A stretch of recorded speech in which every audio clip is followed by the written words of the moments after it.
godinu dana najavili da pobeđuju dva kandidata. Jedan je partijski kandidat demokratski, drugi radikalski i njih dvojica biju bitku već godinu dana, tobože ko će pobediti u drugom krugu. Jedan je za Amerikance, Evropsku uniju, drugi za Rusiju i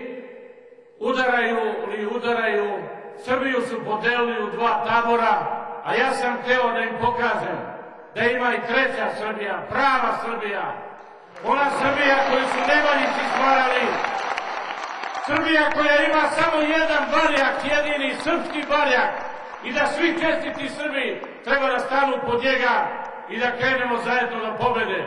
Srbija ne treba da bude ni Evropske unije, ni američka, ni ruska, Srbija treba da bude srpska, naša otadžbina, jer samo nju imamo, mi rezervnu nemamo. Hvala vam i živjela Srbija!